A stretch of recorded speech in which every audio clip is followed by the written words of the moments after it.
වර්ෂාපතනයේ මනින්නේ millimetre වලින්ද millilitre වලින්ද? උත්තරේ millimetre. වර්ෂාපතනයේ වගේ දෙයක් ඇත්තටම මිලිමීටර් වලින් මනින්න පුළුවන්ද? චුට්ටක් අහන්න. මේ තියෙන්නේ වර්ග මීටර එකක කොටුවක්.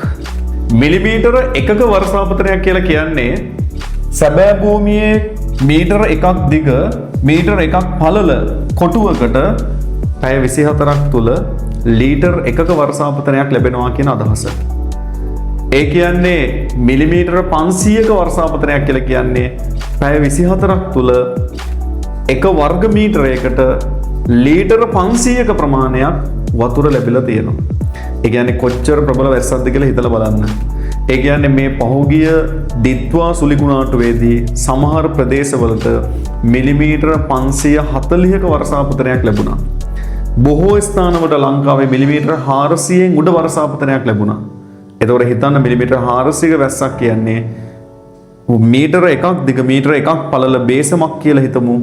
ඒ බේසමට පැය 24ක් ඇතුළත ලීටර 400ක් වැහැලා. ලීටර 400ක්. එතකොට ඒ තරම් ලොකු වර්ෂාපතනයක් තමයි අපිට ලැබුණේ. ඉතින් හිතන්න ලංකාවේ වැඩිම වර්ෂාපතනයක් ලැබෙන්නේ මාලිබොඩට. ඒ මාලිබොඩට අවුරුද්දකට ලැබෙන වර්ෂාපතනය මිලිමීටර 5000ට වඩා වැඩි. සාමාන්‍ය වැඩියෙන්ම ලැබිලා තියෙන්නේ 5300.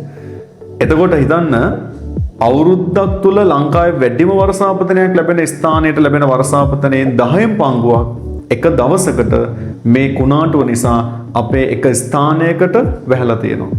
එතන හිතන්න මොනතරම් ලොකු වර්ෂාපතනයක්ද අපිට ලැබිලා තියෙන්නේ. ඉතින් අපේ මධ්‍ය කඳුකරේ මේ තරමින් හරි ඉතුරුන එක ලොකු දෙයක්. ඉතින් මේ වගේ වීඩියෝස් ඉස්සරහටත් බලන්න පේජ් එක ෆලෝ කරන්න ලයික් එකක් දාන්න. භූගෝල විද්‍යාව බාතිය රණසිංහ ජාතික මට්ට